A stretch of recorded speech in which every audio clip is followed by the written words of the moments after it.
The conference room smelled faintly of lemon polish and burnt coffee. Under the harsh fluorescence, Maya Cole's reflection in the glass wall looked composed. Crisp navy suit, neat bun, notes aligned with surgical precision. Across from her, the executive board waited. Her heart thudded in quiet defiance. The company had promised transparency. Best candidate wins, the email said. Maya believed them. Richard Langford, the CEO, entered late. Silver hair, self-satisfied grin. Let's make this quick, he said. He didn't look at her when he spoke. They reviewed the figures. Maya's division outperformed projections by 38%. Her leadership saved millions. But Richard's tone was patronizing, practiced. Impressive numbers, he said, flipping through her report. Still, I think we need a face that fits our culture better for this role. The words hung like acid. A few heads turned, a cough masked discomfort. Maya felt her pulse hammer in her ears. A face that fits? She repeated, steady but trembling beneath. Richard smiled thinly. Don't be sensitive, Maya, you're valued here, just not executive material. A silence stretched, cruel, suffocating. Her throat burned, but she didn't flinch. Outside, in the elevator's mirrored doors, she saw her reflection again. Same neat bun, same suit, but a different woman. One who'd just been told clearly, brutally, who she wasn't allowed to be. As the doors slid shut, her phone buzzed. A message from a recruiter blinked on screen. Maya, call me back. I have something big. Something that might make you their boss one day. She stared at it, pulse steadying. The elevator descended, and the war began. The air in the boardroom was expensive, filtered, chilled, and heavy with the scent of status. 12 executives lined the glass table, their smiles tight, their watches gleaming. Maya Cole sat straight-backed, her palms hidden beneath the polished wood. Her nails pressed crescents into her skin. On the screen behind her, graphs bloomed. Growth rates, profitability, employee retention, all her work. Let's get started, said Richard Langford. His voice was smooth, practiced, the kind that filled conference rooms and silenced dissent. Maya spoke evenly. Our division exceeded targets by 38% this quarter. With additional resources, I believe we can, he interrupted. Ambitious. Maybe too ambitious. A ripple of polite laughter. Her smile didn't crack. Success requires it. Richard leaned back, steepling his fingers. You've done well, Maya, you really have. But the board has decided to go in a different direction for the VP position. Silence. Her pulse stopped for one clean second. May I ask why? He tilted his head, feigning thought. We just need someone who fits our culture. Someone clients can relate to. Someone white, she heard. Across the table, a junior VP looked down. Another coughed. The HR director stared hard at her notes. Maya inhaled. I am the culture, Richard. I built the numbers that... He cut her off again. Don't make this personal. You're valuable to us. Just not executive material? She said quietly. His smirk deepened. Let's not twist words. Her throat tightened, heat rising. She forced a steady breath, pushed her notes into her folder, and stood. The silence grew sharper, colder. When she spoke, her voice was even. Understood. She turned and walked out. Each step echoed like a verdict. In the elevator, her reflection trembled. Behind her calm eyes, fury hardened into resolve. Her phone buzzed. Gloria James and her mentor's name flashing. He did it again, didn't he? Maya's lips tightened. This time, in front of everyone. Then stop playing their game. The elevator doors slid open to the city's noise. Honking, chatter, life. She stepped into it, pulse steady, humiliation burning into purpose. By the time she reached the street, her decision was made. She would never sit at someone else's table again. She would build her own. The small cafe on 52nd Street smelled of burnt espresso and exhaustion. Maya sat in the corner booth, her blazer folded beside her, laptop unopened. Across from her, Gloria James stirred her coffee, with the slow deliberation of someone who'd seen too much corporate betrayal to be surprised anymore. Gloria's eyes, sharp behind gold, frames while studied Maya. You think I didn't see that same look in the mirror 20 years ago? Maya's jaw flexed. It wasn't even subtle this time. He said I didn't fit the culture in front of the board. Gloria leaned back. Richard Langford's culture was built by men who believe diversity starts and ends with a company brochure. I earned that role. Maya said, voice low, trembling. Every late night, every audit I fixed, every client I saved. Gloria's voice softened, but not with pity. And still, they saw you as an exception, not an equal. That's the trap. Maya looked out the window. Wall Street buzzed with motion, sharp suits, power strides. She'd once wanted to be among them. Now it all looked like theater. I thought I could change it from the inside, she said. Gloria smiled without warmth. They built the inside to keep you out. The words stung. Gloria reached into her bag and slid a small card across the table. Aiden Brooks, venture capitalist. He funds minority-led startups. You're too brilliant to rot there another quarter. Maya stared at the card, fingers twitching but not moving. You think I should quit? I think you already did, Gloria said. 2 days later, the confrontation happened. Maya stood in Richard's office, glass walls, skyline view, arrogance framed in leather. He didn't look up when she entered. I need to talk, she said. He sighed, tapping a pen. Maya, if this is about the promotion, it's about what you said. His brows lifted slightly. I said a lot of things. You'll need to be specific. Her voice sharpened. You told me I don't fit your culture. You meant I'm not white enough for your executive floor. His smirk returned, practiced and poisonous. You're reading too much into it. I've always supported diversity. She took a step forward. Diversity doesn't mean using people for PR until they threaten your comfort. Richard leaned back, mock amusement flickering. Careful, Maya. Emotion isn't leadership. Neither is prejudice. He stood then, slow and deliberate, closing the space between them. You should be grateful. I gave you opportunities no one else would have. Don't confuse that with oppression. Her breath caught, not from fear but realization. This was who he'd always been. The charm, the mentorship, the faux encouragement. It had never been respect. It was ownership disguised as opportunity. Grateful, she repeated, for being tolerated. He waved a hand dismissively. You people always make it about race. Maybe you just weren't the right fit. The phrase hit again. Colder this time. Maya looked around the office one last time. The skyline. The awards. The framed photo of Richard shaking hands with senators and CEOs. The symbols of a world that had no room for her truth. She turned toward the door. You're right, she said, voice even. I'm not the right fit. I don't shrink, he frowned. What's that supposed to mean? It means I'm done making you comfortable. She left the resignation letter on his desk. 1 page, no emotion. Just her name and date. As she walked through the hall, heads turned, curious, silent. No one spoke. No one stopped her. The silence of complicity trailed behind her like perfume. Outside, wind whipped against her face. She didn't cry. She didn't breathe easy either. Gloria's card burned in her pocket like a match waiting for oxygen. She walked into the cold New York air, unemployed, untethered, and finally free enough to fight. The office still smelled of paint and plastic when Maya moved into the top floor. It wasn't much. 12 desks, 1 conference room, a glass door with EquiSite Analytics printed in bold blue. But it was hers.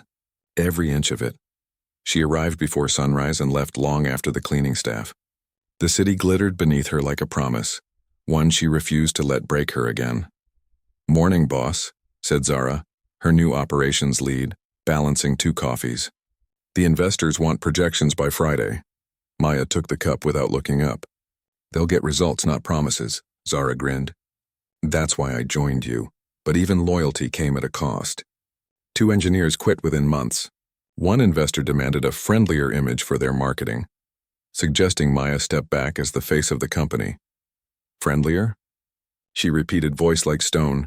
His word, not mine, Zara said cautiously. Maya's reply was clipped. Tell him the product doesn't smile for cameras. Nights blurred into strategy sessions. Days became negotiations. The early clients came cautiously. Small firms, nonprofits, HR departments desperate for credibility. They loved the mission but hesitated at the name, EquiSite. It sounded confrontational, disruptive, dangerous. That was the point. At one pitch meeting, a potential investor, clean-cut, expensive watch, smiled thinly and said, Your passion is inspiring, Miss Cole, but this kind of platform, it might make some executives uncomfortable. Maya's answer was immediate. Good, comfort's the enemy of change. He didn't invest, but word spread. Slowly, quietly, The right people started calling. Companies ready to face the data. Universities seeking transparency reports.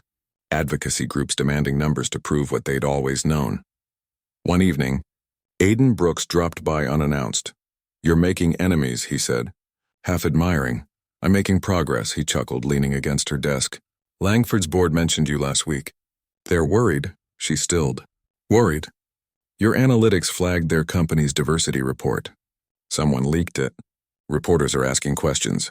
Maya's pen froze mid-note. "I didn't leak anything. I know. Truth leaks itself when you measure it right." She sat back, eyes unfocused. The memory of that boardroom came rushing back. The smirks, the silence, Richard's dismissive smile. He was still out there. Still powerful. Still unpunished, but not untouchable anymore. Months passed. EquiSight grew. Maya learned to weaponize composure. The same calm that once hid her humiliation now commanded rooms full of power brokers. She built alliances with journalists, consultants, and lawyers who believed in her mission. Together they turned data into ammunition. At an industry conference, she stood before 1,000 professionals and said, "Bias is not opinion, it's pattern. And patterns can be proven." Applause followed, hesitant at first, then rising like a wave. Later that night, in her hotel room, Maya stood by the window, city lights flickering against glass. She thought of every door that had been closed to her, and realized she no longer needed any of them. She was building her own skyscraper. A few days later, Zara burst into the office waving a tablet. "You need to see this."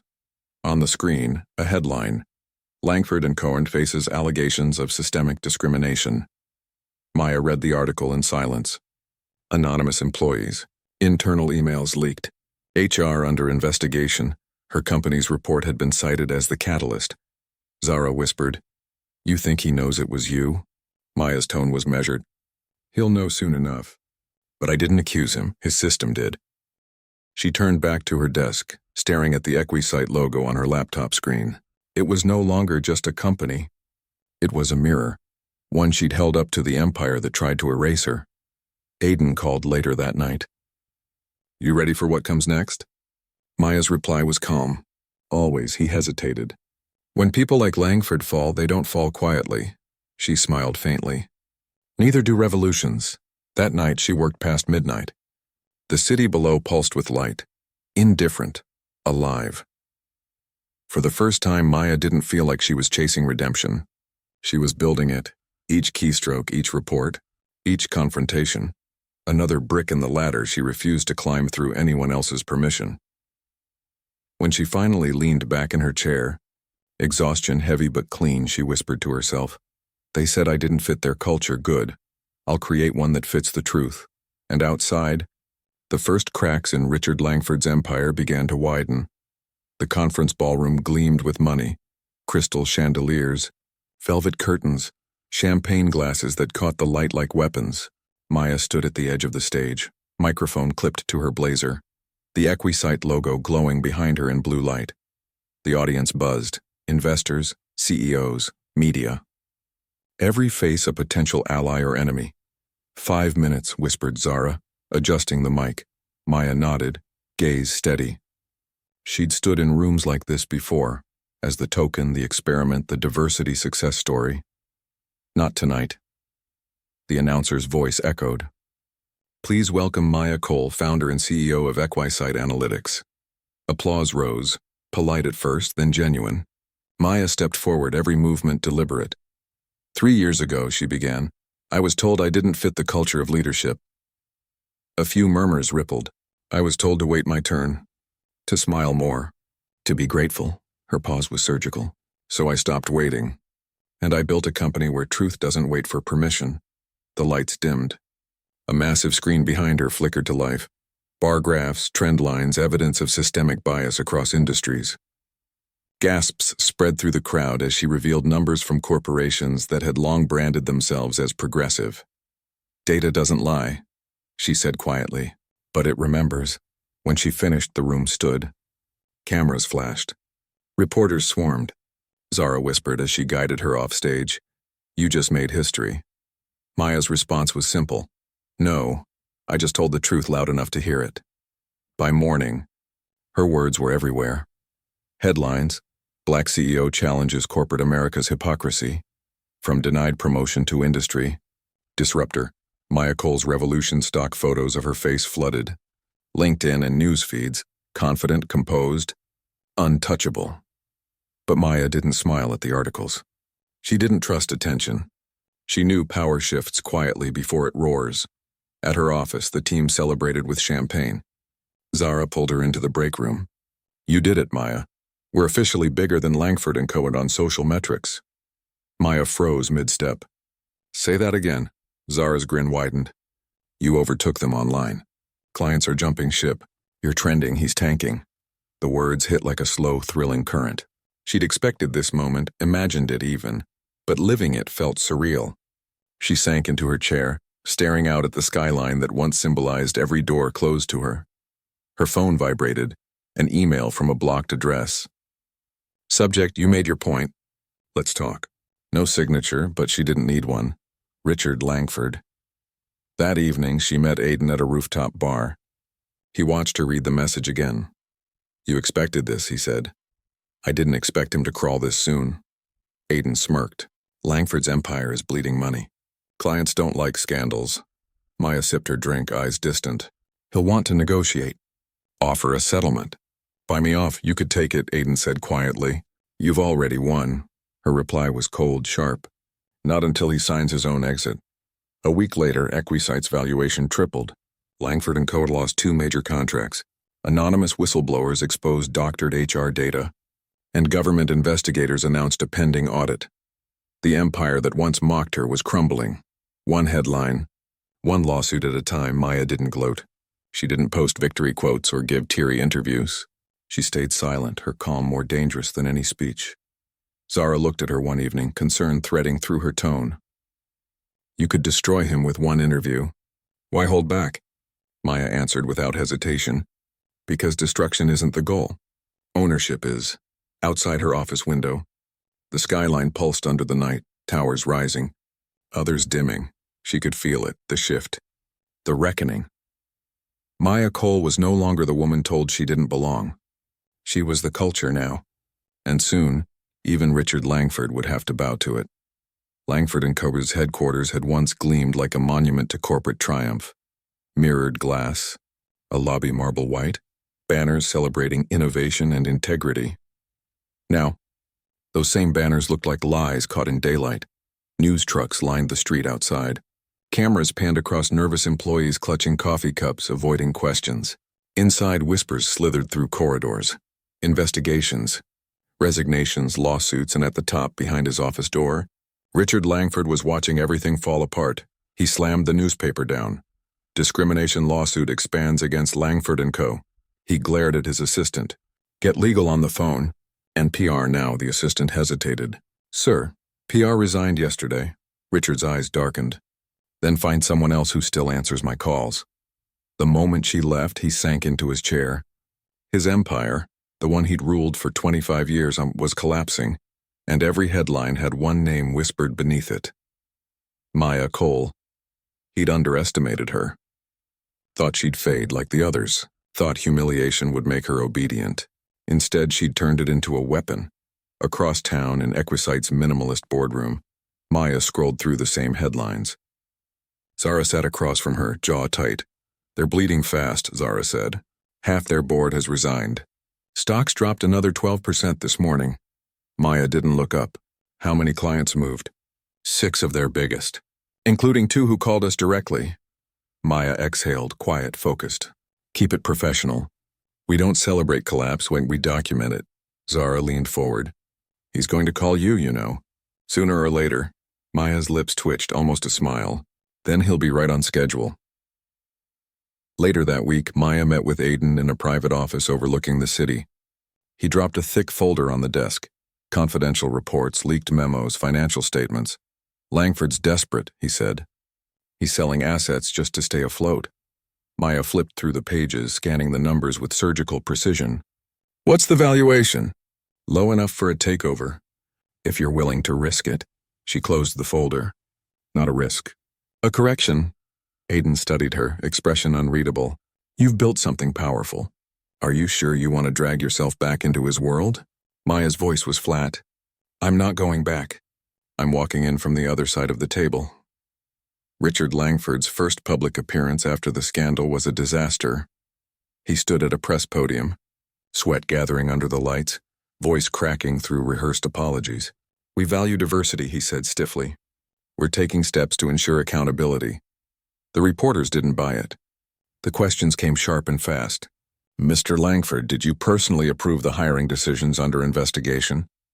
Is it true that several executives accused you of bias? Have you spoken to Maya Cole since the story broke? At her office, Maya watched the live stream in silence. His voice was smaller than she remembered. The arrogance gone, replaced by a kind of corporate panic. The sound of a man realizing his kingdom was built on sand. Zara crossed her arms. Feels poetic, doesn't it? Maya shook her head. Poetry's for endings. This is business. By month's end, the opportunity came. Langford & Co.'s stock plummeted another 30%. Shareholders demanded restructuring. Aiden's firm quietly acquired controlling shares through shell entities. The final piece was Maya. She signed the papers without hesitation. Her company, Equisight Holdings, now owned a majority stake in the corporation that once denied her existence. Aiden watched her sign. You understand what this means. You'll have to meet him. Maya looked up, steady. I've been waiting 3 years. That night, alone in her office, she sat before the city lights and thought of the woman she'd been. Humiliated in a boardroom. Told she didn't belong. Now that same boardroom was hers to walk into again. But she felt no thrill. No revenge. Only a quiet, cold balance settling in her chest. This wasn't vengeance. This was symmetry. Her phone buzzed. A new email arrived on short, unsigned, you win. Let's meet. She closed her laptop, stood, and reached for her coat. The next morning, headlines flashed across every business network. Equisight acquires Langford & Co. in landmark takeover. Former employee now CEO of former employer. Corporate America faces reckoning. Maya didn't read them. She was already walking into the building that once made her small. Security guards nodded. Assistants stared. The air itself seemed to recognize her. She took the elevator to the top floor. The same one that had once sealed her. Humiliation. Her reflection in the mirrored doors was different. Now calm, centered, unforgiving. When the doors opened, Richard Langford was waiting. Hello, Maya, he said. She didn't answer. Not yet. There was still one final correction to make. The air in Richard Langford's office was still. Too still. The blinds were drawn halfway, slicing sunlight into narrow blades across the desk. He stood there waiting, a man visibly aged in months that had felt like decades. When Maya entered, she didn't pause. She didn't offer a handshake or a greeting. She simply walked to the opposite side of the table, set down a thin folder, and met his eyes. Let's begin. Langford's jaw clenched. I wasn't aware there was anything left to begin, Maya. She didn't blink. Then you haven't been paying attention. He studied her. The same woman he'd dismissed, humiliated, erased. Only now, every trace of insecurity was gone. Her posture was exact, her voice low and surgical. I assume you know why I called, he said. I know you need me to save what's left of your company, she replied. And I know you'd rather choke than admit it. He flinched. Just slightly. Enough for her to know she'd hit the nerve. Langford moved around the desk and poured himself a drink, though his hand trembled slightly as he set the glass down. You think this is victory, he said, but you're just standing where I stood. One day someone will come for you too.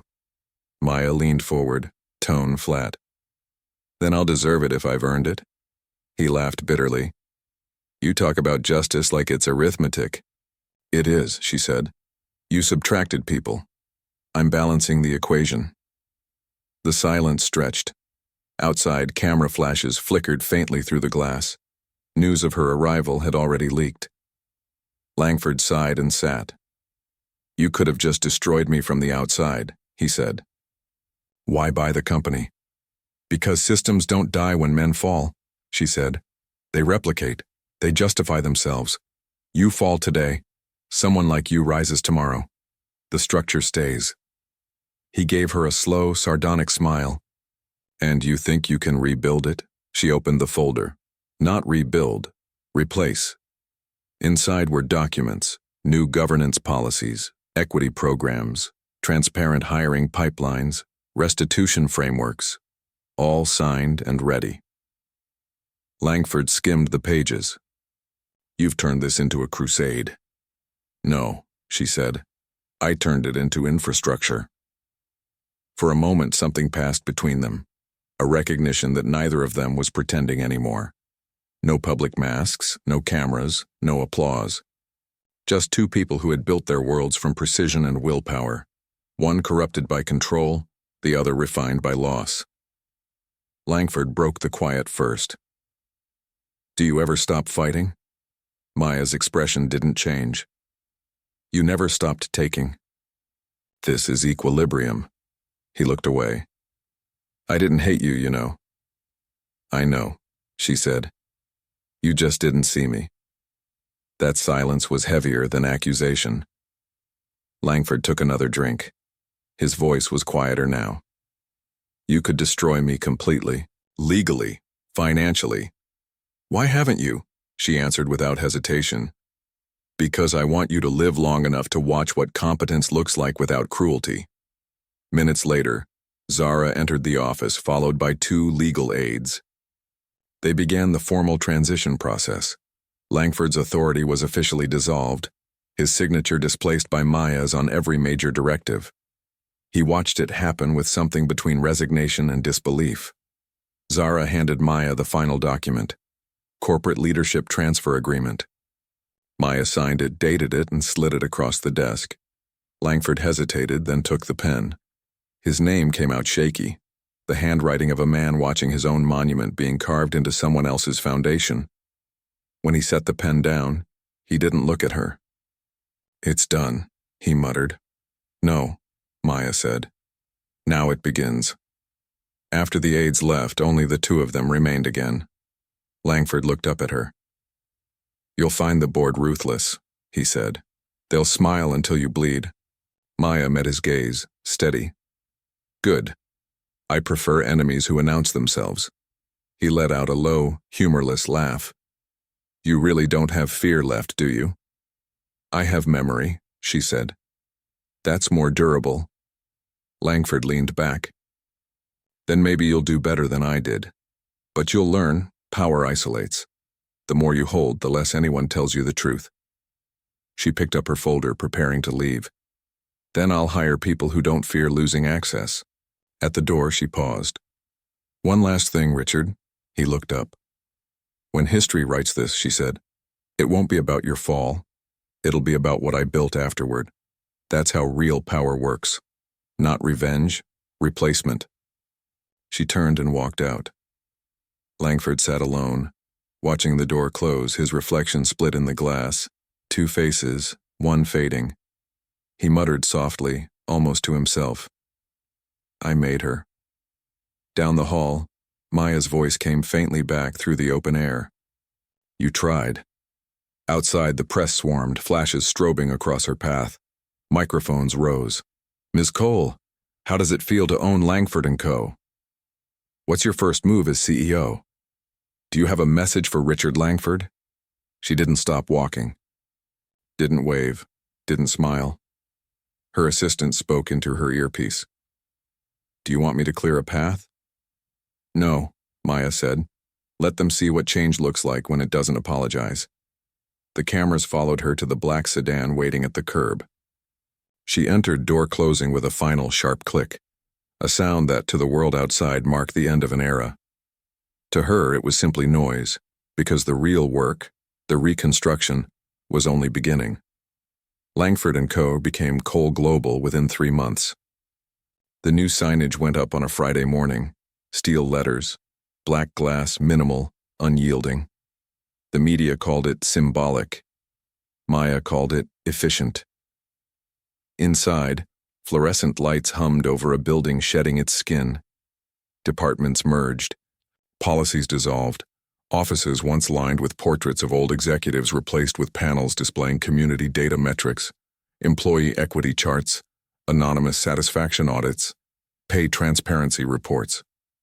Zara stood beside Maya during the first all-staff meeting. The crowd filled the auditorium. Hundreds of employees, many of whom had avoided her gaze years ago when she'd been that analyst from HR. Now they were silent, waiting. Maya stepped up to the podium. "I'm not here to inspire you," she began. "I'm here to tell the truth. This company profited on silence. It rewarded sameness and disguised it as merit." The air tightened. No one moved. "Silence is over," she continued. "If you stay, you work differently. Accountability isn't a slogan here, it's math. You'll feel it in your paycheck, in your hiring data, in your leadership reviews," someone in the back murmured. Maya didn't look up. "You don't have to agree with me," she said. "You just have to perform with integrity. That's the new baseline." Zara watched her from the side of the stage, a flicker of awe in her eyes. When the meeting ended, applause didn't come immediately. It came after a beat, hesitant, then growing, then rolling through the room like a wave. For the first time, the sound didn't feel performative. It felt earned. Later that evening, Maya sat in her new office. The city stretched beneath her like circuitry, lights pulsing in code. She stared at the contract frame on her desk, ownership transfer agreement. The ink had dried weeks ago, yet she hadn't hung it. Aiden entered quietly, carrying 2 cups of coffee. "You're still here." "I own the place," she said. "I can't exactly leave early." He smiled faintly. "You won. You can exhale." She looked out the window. Winning doesn't reverse what it cost. He took a seat. "You think he's still watching?" "I don't care if he is," she said. "He built a system that didn't need him to operate. That's what I'm dismantling. Not a man, a pattern." Aiden studied her. "And after it's dismantled?" Maya turned the coffee in her hands.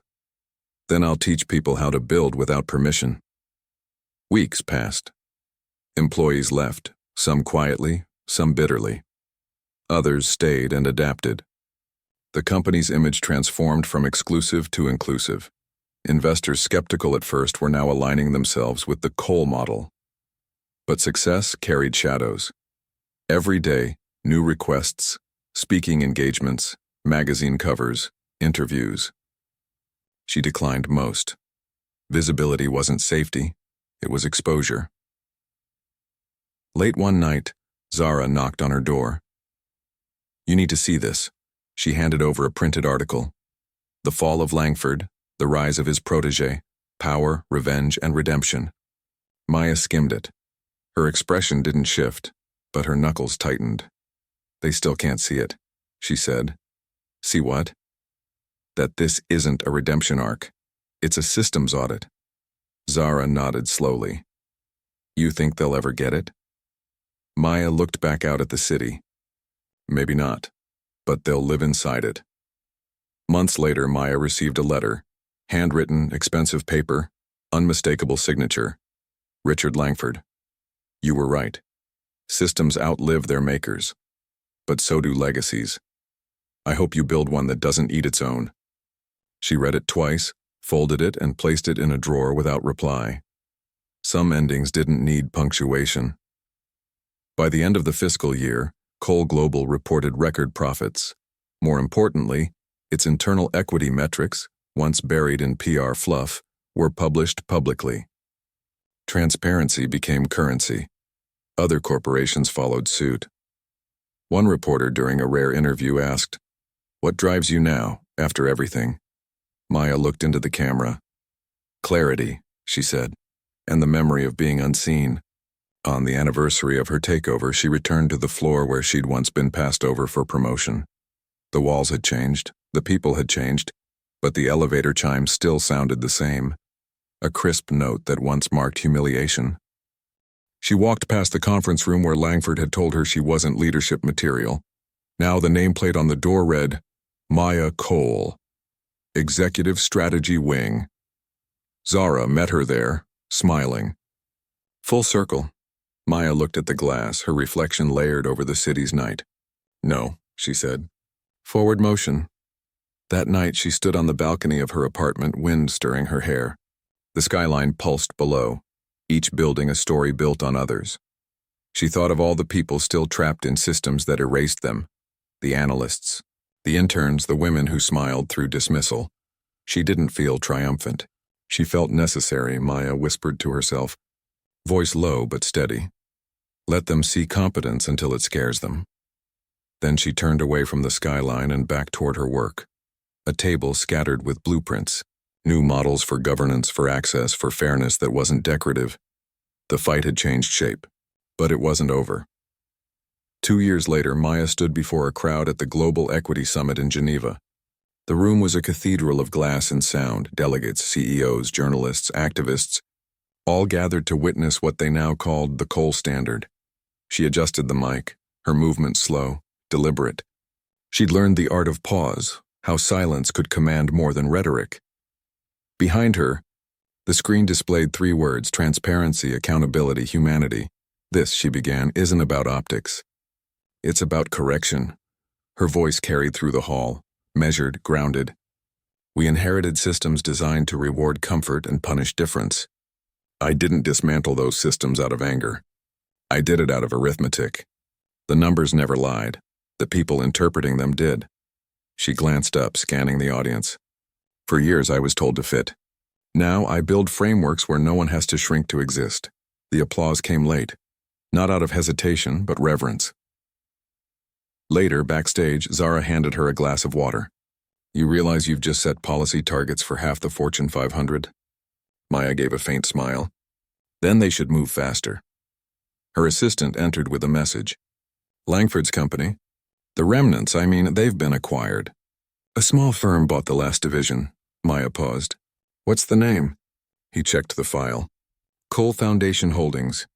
A trace of irony flickered across her face. Of course it is. She didn't celebrate. She simply exhaled. Slow, measured, final. That night she met Aiden in the quiet of her apartment. He poured wine while she sifted through stacks of proposals. Education funds, data ethics charters, community equity programs. You built an empire out of their ruins, he said. No, she corrected. I built an architecture. Empires fall. Frameworks evolve, he smiled. You ever going to rest? I'll rest, she said, when women like me stop being statistical anomalies. Aiden raised his glass. To anomalies, she clinked it gently. To inevitabilities, months passed. Cole Global became a case study in corporate reform, mandatory in universities, referenced in government hearings. Maya's speeches were quoted in textbooks, her name invoked as a blueprint for systemic change, but her presence remained minimal. No celebrity aura, no dramatized features. She refused documentary deals and memoir offers. When asked why, she told a journalist, narratives comfort people. Systems confront them. I prefer confrontation. One afternoon, Zara entered her office carrying a small box. Found this in storage. Thought you'd want it. Inside, the old company badge, the one she'd worn on her last day before being denied promotion. The laminated photo was faded, the edges cracked. Maya held it between her fingers for a long time. Zara watched her. You could throw it away. Maya shook her head. No, it's proof of calibration. She placed the badge on her desk, beside a framed photo of her team, the new generation she'd mentored into leadership. Later that week, she visited a community incubator sponsored by her foundation, a space designed for young entrepreneurs of color to develop sustainable businesses. A young woman stopped her in the hallway. Ms. Cole? Yes, I just wanted to say, you make me believe this world can be fair. Maya looked at her, saw the same mix of hope and guardedness she'd carried years ago. It won't ever be fair, Maya said softly. But it can be functional. Start there. The woman nodded, unsure whether it was advice or a warning, maybe both. That night, alone in her office, Maya reviewed the final draft of her global initiative, a cross-sector equity consortium designed to measure systemic discrimination across industries. The document was dense, technical, monumental. She signed it. Date, 2 years to the day since acquisition. Her pen hovered a moment longer. Then below her name she wrote 3 words in the margin. Balance, not vengeance. As she stood to leave, the city glowed beneath her, not as conquest, but continuum outside. Rain began to fall, thin, precise lines tracing the glass. Maya turned off the lights, her reflection merging with the skyline. One face among millions, indistinguishable yet undeniable. For the first time in years, she didn't feel observed. She felt integrated. The story wasn't about her anymore. It never had been. It was about the blueprint left behind, one that turned personal injustice into public architecture. And somewhere, in an old boardroom across the city, the ghost of a voice, cynical, instructive, obsolete, whispered what it had once believed to be truth. You don't fit the culture. Only now. The world answered back through every illuminated tower window, every balanced ledger, every fair contract signed in her name. She built the culture.